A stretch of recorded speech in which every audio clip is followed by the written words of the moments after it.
webinaire va se dérouler de la façon suivante. Je vais vous faire mon exposé pendant 15-20 minutes et puis je répondrai à vos éventuelles questions. Si toutefois vous avez des questions pendant que je parle, il y a des questions qui vous viennent à l'esprit pendant que je parle, n'hésitez pas à les mettre d'ores et déjà dans la fenêtre de questions-réponses et j'y répondrai à la fin. Alors, je vais vous partager mon écran pour m'appuyer sur quelques slides que j'ai préparés pour ce webinaire.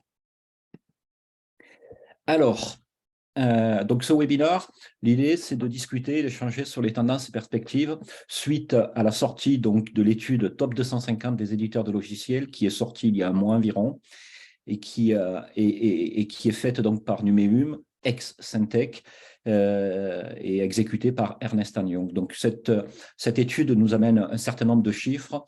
L'idée, ce n'est pas de vous montrer tous ces chiffres, mais l'idée, c'est d'en commenter certains et de mettre des remarques. Alors, et puis, j'ai voulu aussi, sur ce webinaire, mettre un peu le focus sur la transformation vers le SaaS. Donc, allons-y. Donc, le secteur de l'édition de logiciels, ce sont des secteurs en croissance, des marchés en croissance. Donc, le Syntec relate une croissance de 10% entre 2020 et 2021. Voilà, c'est une croissance qui est même sous-estimée parce que l'échantillon, en fait, est de 292 sociétés, c'est-à-dire les éditeurs de logiciels qui ont répondu à l'enquête initiée par Numéum. Et moi, j'estime personnellement qu'il y a à peu près entre 4 et 5 000 éditeurs de logiciels français. Donc, ça concerne uniquement les éditeurs de logiciels français. Donc, c'est un secteur qui est en forte croissance. Cette croissance ici est sous-estimée. Il y a beaucoup d'entrants. Il y a beaucoup d'entrants parce que les barrières à l'entrée ont diminué grâce aux acteurs du cloud. Grâce aux acteurs du cloud qui amènent un certain nombre de valeurs et qui permettent donc des valeurs liées à l'infrastructure et éventuellement à la plateforme et permettent aux éditeurs entrants de se concentrer sur des fonctionnalités plus métiers. Et donc ça fait que c'est plus facile aujourd'hui de devenir éditeur de logiciels que ça ne l'était il y a 15-20 ans. Et donc, on a beaucoup d'entrants.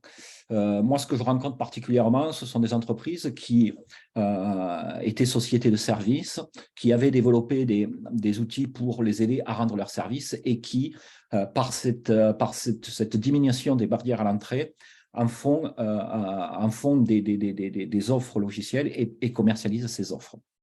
Voilà. Donc le marché, les marchés grossissent. Les marchés grossissent. Par contre, l'offre grossit aussi. Il y a de la compétition. Il y a de plus en plus de compétition. Et donc, c'est important à prendre en compte.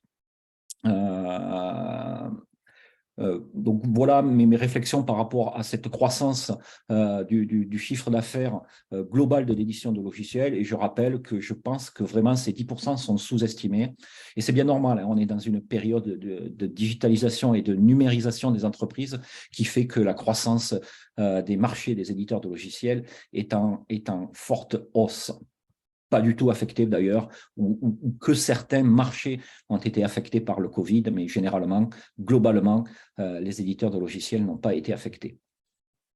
Quand on regarde un peu plus précisément ces progressions, ces évolutions de chiffre d'affaires, le Syntec fait 3 catégories d'éditeurs de logiciels. Alors, une catégorie que je n'aborderai pas, qui est la catégorie des éditeurs de logiciels qui exercent en B2C.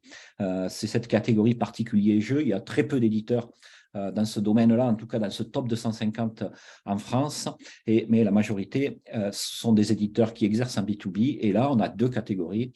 Les éditeurs sectoriels. Un éditeur sectoriel, c'est un éditeur qui s'adresse à un secteur d'activité ou à un métier.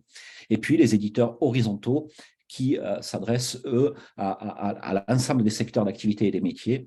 Et donc, c'est très différent en termes de proposition de valeur. Les sectoriels vont être centrés sur une proposition de valeur portée par l'expertise du métier de leur cible qu'ils possèdent, et l'autre, les éditeurs horizontaux, sont portés par une proposition de valeur centrée sur leur expertise technologique. Voilà, donc c'est très différent. On ne peut pas être en même temps éditeur sectoriel et horizontal à l'intérieur d'un même domaine d'activité. Quand on est éditeur sectoriel et horizontal en même temps, il faut séparer en fait les activités pour que ça fonctionne correctement. Voilà. Donc on constate sur ce slide qu'il y a beaucoup plus de revenus faits sur les éditeurs sectoriels que sur les éditeurs horizontaux, pardon. Mais la croissance, là, est indiquée une croissance un peu supérieure, légèrement supérieure chez les éditeurs horizontaux. Alors ça aussi, c'est un peu faussé de par l'échantillon, en fait, qui est adressé par cette enquête. Quand on regarde un peu plus large, je pense que c'est un peu le contraire. Pourquoi? Parce que c'est plus facile d'être éditeur sectoriel, de devenir sectoriel, et donc les nouveaux entrants sont plus facilement éditeurs sectoriels. Ça demande moins de moyens, et voilà. Donc cette croissance de 16% est traînée par des gros acteurs, en fait. Voilà, donc c'est des gros acteurs. Donc si on regarde un peu plus précisément, un peu plus largement la progression, je pense, mais je n'ai pas de chiffres à vous donner, que les éditeurs sectoriels ont une progression plus importante que les éditeurs horizontaux.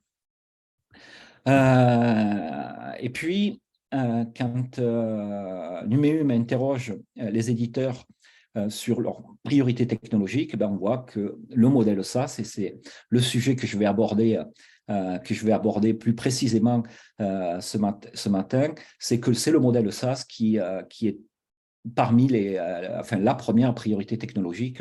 Alors, c'est pas nouveau, ça fait 5 ans que c'est un peu la même chose, que c'est un peu le même palmarès là, au niveau des priorités technologiques. Et donc, je vais surtout m'intéresser à ça, au SaaS. Savoir que quand même le SaaS, c'est assez différent du modèle de contractualisation. Donc là, on constate que le modèle préféré de contractualisation, c'est l'abonnement. C'est le premier choix aujourd'hui très largement. La licence est en perte de vitesse, ce qui est normal avec le SaaS. Et quand on pose la question aux éditeurs de logiciels sur le mode de contractualisation qui vont favoriser à l'avenir, et là, c'est encore plus important. Donc, on voit un peu la tendance. On va vers le mode d'abonnement et voilà. Donc, cet abonnement, il faut quand même le justifier auprès de sa cible, auprès de ses clients. C'est-à-dire qu'on ne passe pas d'un modèle licence où le client a investi donc, et puis paye ensuite une maintenance qui va être équivalente à 15 à 25% du prix, à un modèle abonnement où on va lui faire payer la même chose tous les mois ou tous les ans. Et donc, il faut faire évoluer son business model en ramenant des services. Et je vais un peu détailler cet aspect service qui doit venir avec le SaaS pour justement justifier ce modèle de l'abonnement. Donc, une évolution, et c'est bien le sujet que je vais traiter aujourd'hui, l'évolution du modèle licence vers le modèle SaaS. Ma vision, c'est que ça doit commencer par une réflexion marketing. Une réflexion marketing qui va peut-être répondre à l'évolution des attentes et du comportement d'achat de notre cible. Donc, parce que les attentes et l'évolution et le comportement d'achat évoluent auprès de notre cible, auprès de toutes les cibles, et notamment, c'est les métiers qui ont plus de poids, de plus en plus de poids dans la décision de choix des logiciels, la DSI qui en a un peu moins, qui s'intéresse à d'autres problématiques, mais cette évolution du comportement d'achat est extrêmement importante à prendre en compte et est une des raisons de cet engouement vers le SaaS. Ça peut être aussi adresser une nouvelle cible, par exemple une cible d'entreprise qui dispose de moyens moins importants que votre cible originale et qui donc vont être un peu plus intéressés par un investissement qu'ils n'auront pas à faire, mais plutôt une charge, si possible, en fonction de l'usage qu'ils en font. Voilà, ça peut aussi être intéressant pour adresser une nouvelle cible à l'international. Le SaaS facilite l'internationalisation des éditeurs de logiciels et ça peut être une des raisons pour laquelle on va vers le SaaS. Et puis, et surtout, c'est de faciliter son accès au marché, aller vers ce que j'appelle une stratégie de commercialisation product-led versus une stratégie de commercialisation sales-led. Alors, ça mérite certainement une explication. Donc, une stratégie de commercialisation l'idée par le produit, c'est une démarche où on a fait un packaging de son offre avec un premier package qu'on va pousser auprès de sa cible pour aller conquérir de nouveaux clients, qui va amener de la valeur tout en impliquant un investissement en termes de changement et en termes de formation, en termes de changement, à minima, le plus mince possible, de façon à ce qu'il y ait une décision d'achat qui soit prise le plus rapidement possible vis-à-vis de ce premier package. Et derrière, l'idée, c'est d'aller faire de l'upsell et d'aller amener le client, quand on a établi la confiance avec ce premier package, quand on a établi la confiance avec le premier package, d'aller l'encourager à aller vers de l'upsell sur quelque chose de plus large. Et une démarche, une stratégie de commercialisation sales-led, c'est une démarche qui est l'idée par les commerciaux, qui demande à des commerciaux experts.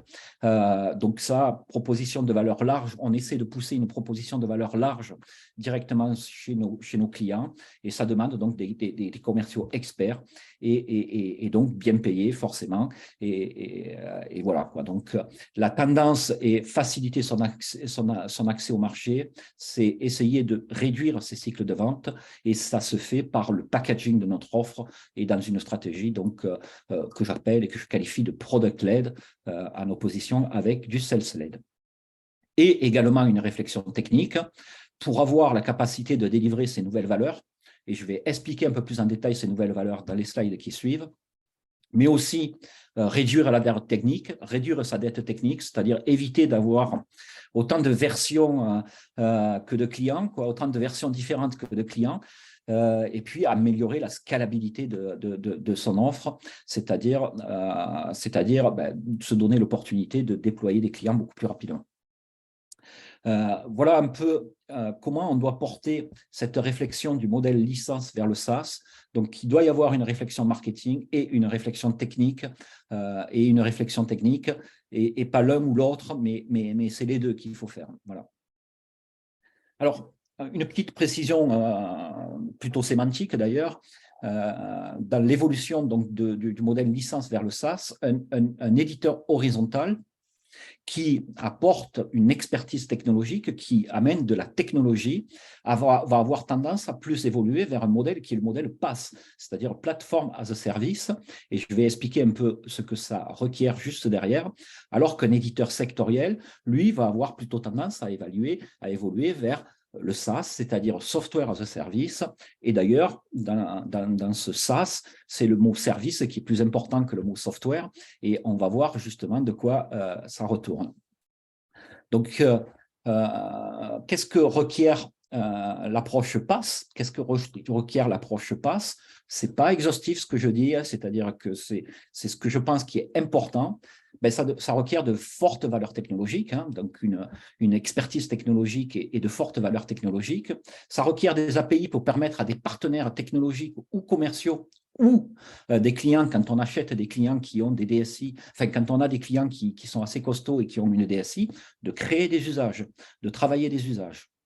Des services d'accompagnement pour créer ces usages, justement, accompagner nos partenaires, accompagner nos clients dans la constitution de ces usages, une stratégie de commercialisation indirecte et éventuellement directe. Alors, c'est direct aussi, mais c'est d'abord indirect parce qu'il nécessite cette couche usage pour pouvoir adresser un utilisateur final. Et donc, ça nécessite en général donc, des partenaires qui vont justement créer cet usage. Et c'est dans ce sens-là qu'on a plus facilement une commercialisation indirecte.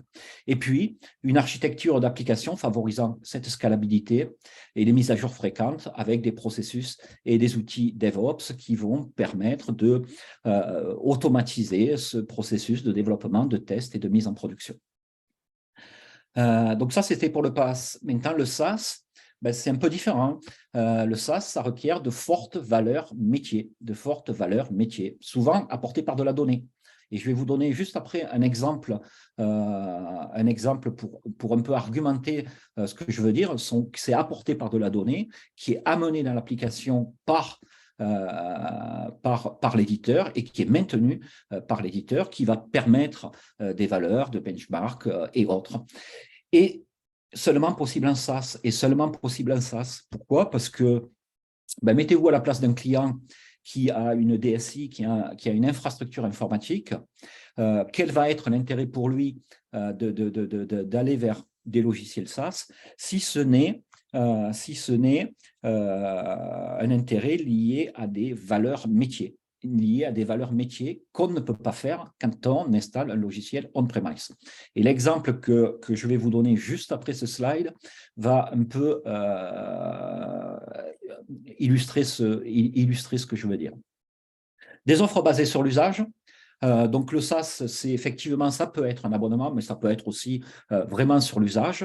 Et dans la réflexion pricing, dans tous les cas, il va falloir prendre en compte l'usage et il va falloir réfléchir à matérialiser la valeur de ce que l'on apporte au travers de son modèle de pricing, et c'est-à-dire utiliser des critères de prix qui nous aident à faire comprendre notre valeur à notre cible. C'est pour ça que d'ailleurs, avec le SaaS, on a beaucoup plus de latitude quant à la façon de pricer nos offres, et que je dirais que ce qu'on faisait en on-premise avec la licence utilisateur, c'est-à-dire que le modèle par utilisateur est un modèle qui est intéressant à travailler quand la collaboration est une des valeurs principales de votre SaaS. Mais quand on est plus sur des axes métiers, alors il y a probablement des critères de prix qui sont plus intéressants à travailler et qui vont davantage vous aider à démontrer cette valeur métier que vous amenez. Il faudra aussi des ressources et des capacités pour délivrer ces éléments de valeur métier. Et l'exemple que je vais vous montrer va illustrer ça aussi. Une architecture d'application rendant possible ces services métiers et favorisant également la scalabilité. Une stratégie de commercialisation plutôt directe cette fois-ci, avec une démarche product-led, comme je l'expliquais tout à l'heure, et éventuellement indirecte, mais là, on est plus sur de l'indirect au niveau commercial avec des sociétés qui ont une expertise métier également. Par exemple, les logiciels SaaS de marketing automation, leur indirect, c'est les agences de communication, leur réseau, c'est les agences de communication qui vont apporter une valeur métier basée un peu sur le long terme que l'éditeur n'a pas capacité par ses ressources à produire par lui-même. Voilà, mais principalement c'est direct parce qu'un éditeur SaaS avec ses valeurs métiers maîtrise les processus métiers de ses clients et un intermédiaire a finalement que peu de valeur ajoutée. Et puis, extrêmement important dans le SaaS, des processus et capacités Customer Success pour aider les clients à atteindre leurs objectifs métiers,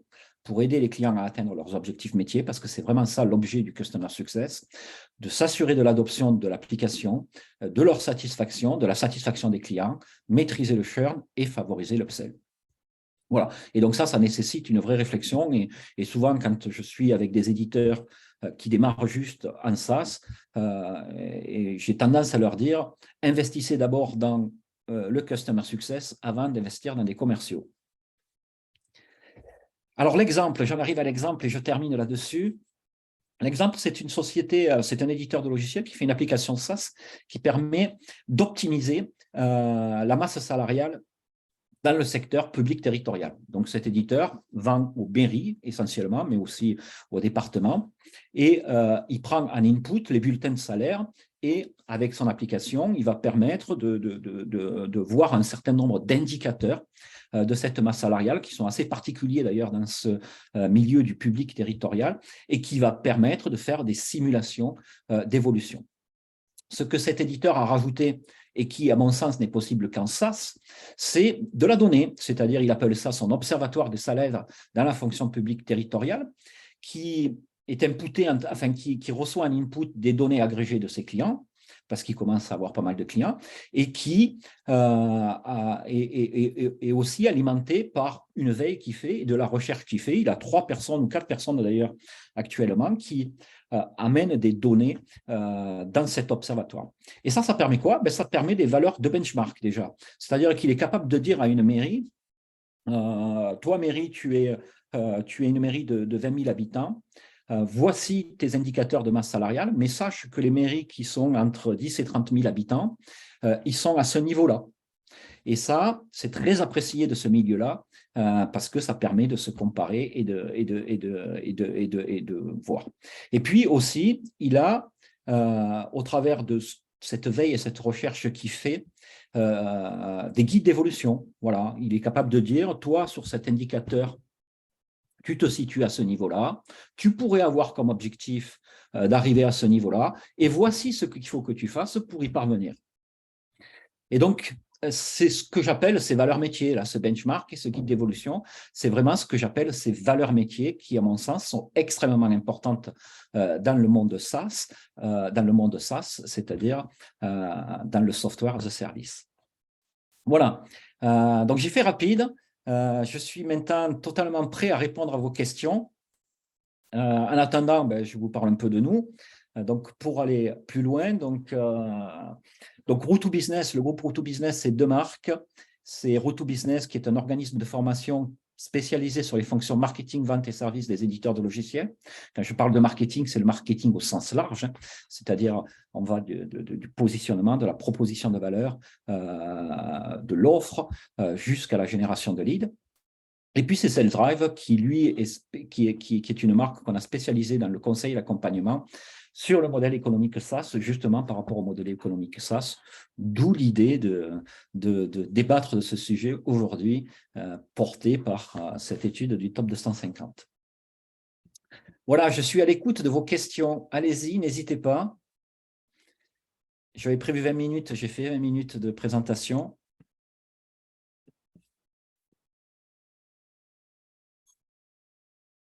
Alors, vous pouvez les poser au travers de l'onglet Q&A, questions et réponses, ou vous pouvez aussi les poser au travers de, il y a une fenêtre de chat quelque part, discuter, de la fenêtre discuter.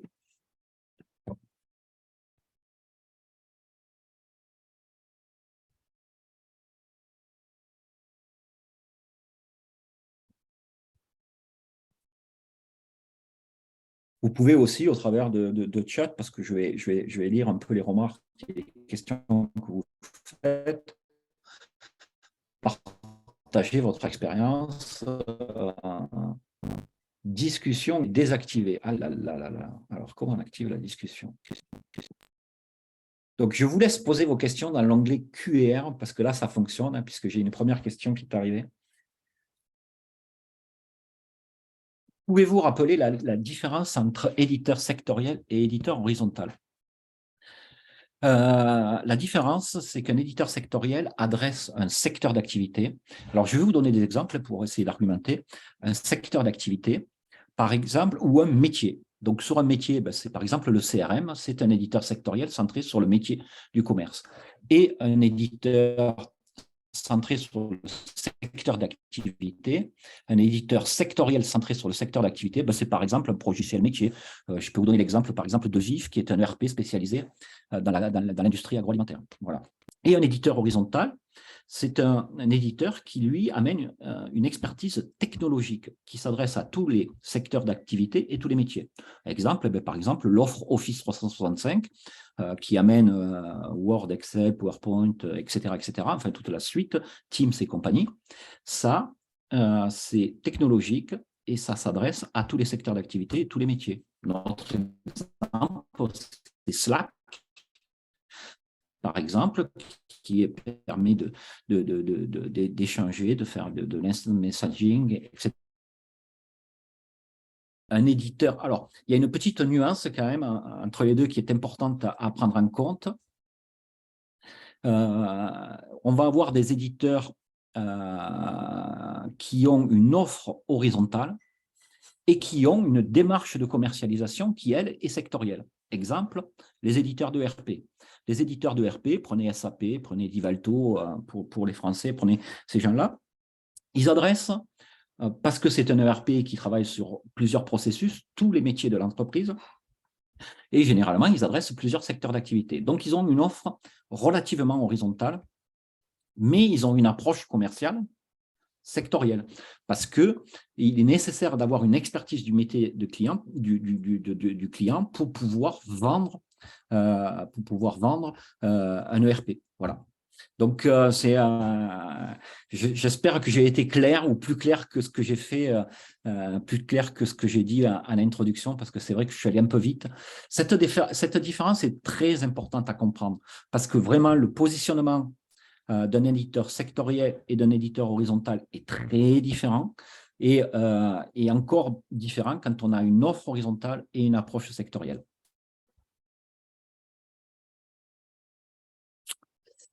Est-ce que vous avez des exemples de passage de modèle PaaS au modèle SaaS? Alors, des exemples, je ne vais pas pouvoir vous en donner là parce que ça serait vraiment trop long. Ce que je peux dire, c'est qu'un éditeur qui est horizontal va naturellement vers le PaaS, c'est-à-dire propose une plateforme, intègre des usages. Il peut être amené à construire des usages lui-même, pourquoi? Parce qu'il a envie de travailler un autre domaine d'activité stratégique. Mais il faut vraiment considérer ces deux choses comme séparées, c'est-à-dire qu'on ne peut pas faire de l'horizontal et du sectoriel en même temps. Il faut que ça soit séparé, au moins au niveau de la démarche marketing et vente.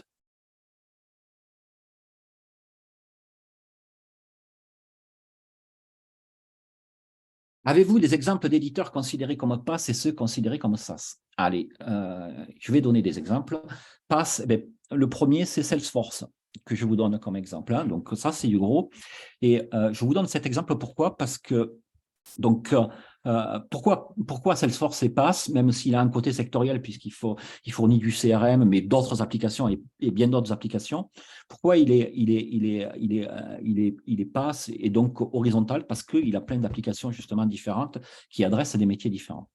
Et il est PaaS aussi dans le sens où il y a un vrai business model plateforme derrière. C'est-à-dire qu'il a ses logiciels, ses applications qu'il adresse à des end-users, à des entreprises, mais il a aussi ce qu'il appelle sa marketplace, l'App Exchange, qu'il adresse à des éditeurs de logiciels.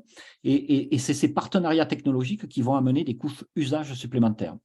Et donc aujourd'hui, dans la marketplace App Exchange de Salesforce, on a 4 à 5 000 éditeurs de logiciels qui ont développé des intégrations en s'appuyant sur les API de Salesforce et qui commercialisent au travers du canal Salesforce. Et donc Salesforce est allé très loin dans l'industrialisation de cette démarche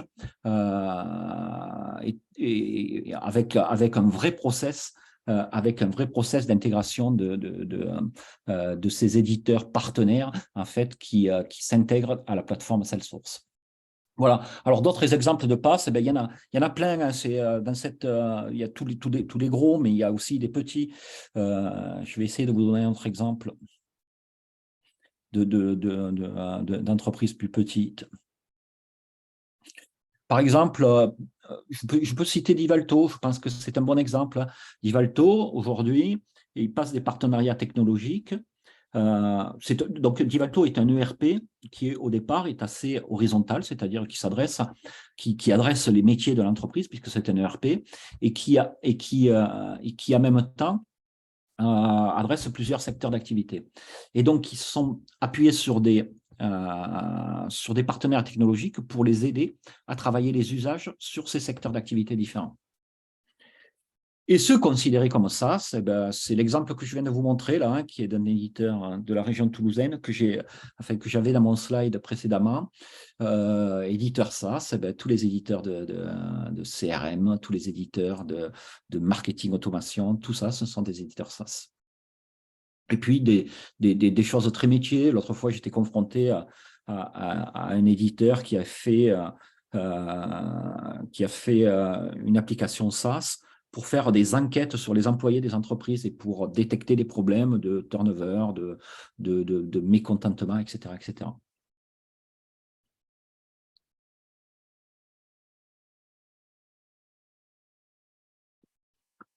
Est-ce que le fait d'héberger chaque client sur un serveur dédié, c'est-à-dire séparé, une VM par client dans le cloud, est considéré comme du SaaS? Pour moi, non. Hein, pour moi, c'est ce que j'appelle un peu l'intermédiaire, c'est-à-dire que c'est ce que j'appelle de l'ASP, Application Service Provider. C'est-à-dire que on a bundlé en fait le logiciel avec l'hébergement, avec le support, avec les mises à jour, et on a fait une offre et on sépare ça. Mais on n'a pas capacité avec ce modèle-là à amener des valeurs métiers. Et donc, pour moi, quand il n'y a pas de valeur métier supplémentaire, ce n'est pas du SaaS. Donc, c'est pour ça que c'est un… Alors, ça répond aux besoins et aux attentes de certains clients. Il n'y a pas de… mais ça ne permet pas d'amener des nouvelles valeurs métiers.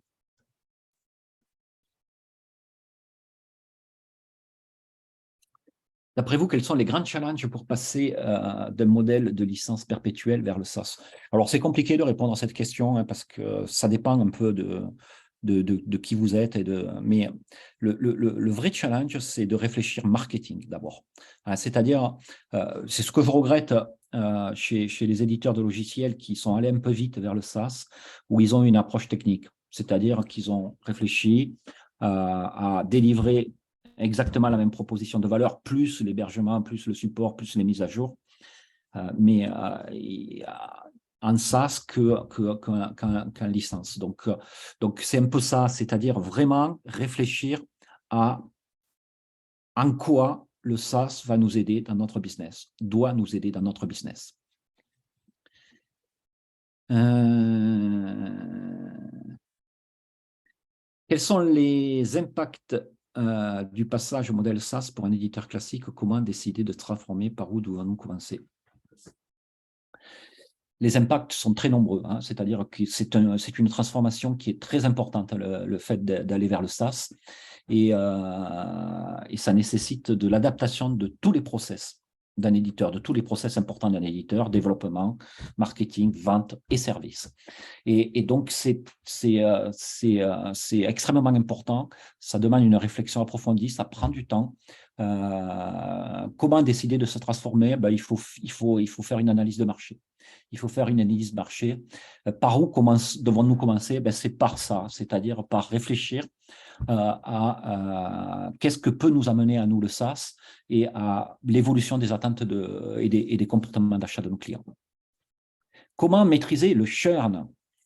Alors, je l'ai abordé très rapidement, mais on maîtrise le churn en ayant un service Customer Success qui, comme je le disais très rapidement, encore une fois, s'assure que le client, par une démarche proactive, parce que le Customer Success n'a rien à voir avec le support. Le support, c'est du réactif. Le support, il intervient quand le client a un problème et l'appelle. Le CS, le Customer Success, c'est du réactif. Et son premier objectif, c'est de s'assurer que le client atteint les objectifs, ses objectifs métiers qu'il doit atteindre avec votre application. Et à partir du moment où on a compris cette nécessité d'avoir ce Customer Success, à ce moment-là, on a capacité à maîtriser le churn.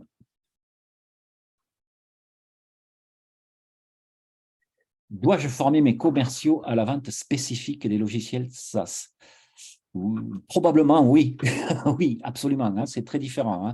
C'est très différent. Et surtout, quand on avait une approche assez technique de la vente, quand on était en licence, on voyait assez souvent, la DSI avait beaucoup plus d'impact dans la décision. Et donc là, il s'agit de convaincre d'abord les métiers. Et donc, ça demande une approche spécifique, différente de la vente on-premise, complètement différente. Pour un éditeur sectoriel et horizontal, quels conseils donneriez-vous pour différencier les processus de vente? Alors, quand on est sectoriel et horizontal, pour moi, les équipes de vente ne peuvent pas être les mêmes avec des processus différents. Donc, différencier les processus de vente, pour moi, ce n'est pas suffisant. Il faut que ce soit des équipes différentes pour que ça fonctionne. Alors, je ne sais pas si je réponds complètement à votre question, mais je pense que ça répond quand même. Différencier les processus de vente à partir du moment où ce sont des personnes différentes, un qui s'occupe de la proposition de valeur sectorielle et d'autres qui s'occupent de la proposition de valeur horizontale, on va pouvoir définir des processus de vente différents. Quelle est la principale différence de choix marketing entre SaaS sectoriel et SaaS horizontal? Je ne vois pas trop la question. Quelle différence de choix marketing? Il y a une différence déjà au niveau du positionnement qui est extrêmement importante. Comme je disais, le positionnement de l'horizontal, c'est sur une expertise technologique. Le positionnement du sectoriel, c'est sur une expertise du métier de la cible. Donc, c'est très, très différent au niveau positionnement et derrière, ça entraîne beaucoup de choses différentes. Donc, j'ai un peu de mal à répondre à votre question. Si vous voulez peut-être la préciser, j'arrive au bout là. Merci beaucoup pour ce webinaire très instructif et joyeuses fêtes de fin d'année. Merci, Julien. Écoutez, si je...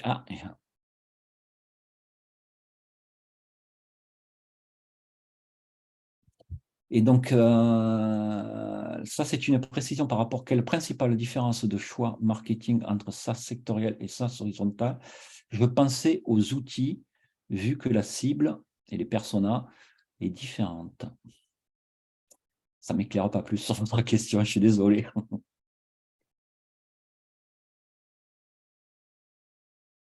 Ça ne m'éclaire pas plus sur votre question. Je ne vois pas quoi répondre, je suis désolé. J'ai une autre question.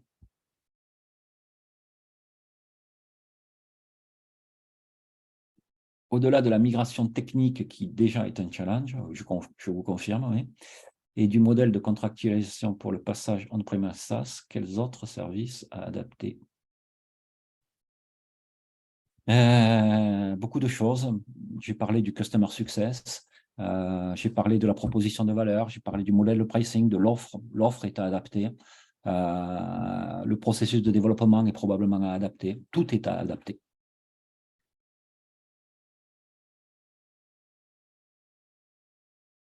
Comment puis-je vous contacter? Alors, vous allez avoir mon adresse email parce que vous allez recevoir après ce webinaire le support et puis l'enregistrement, enfin un lien vers l'enregistrement.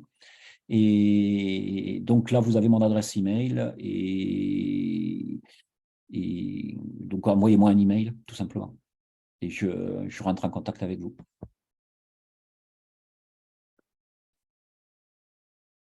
Voilà, je pense qu'on a fait le tour des questions. Je vous remercie de votre participation. Je vous remercie de m'avoir écouté et je vous souhaite d'excellentes fêtes de fin d'année. Et je vous dis à bientôt et probablement au mois de janvier pour notre webinaire.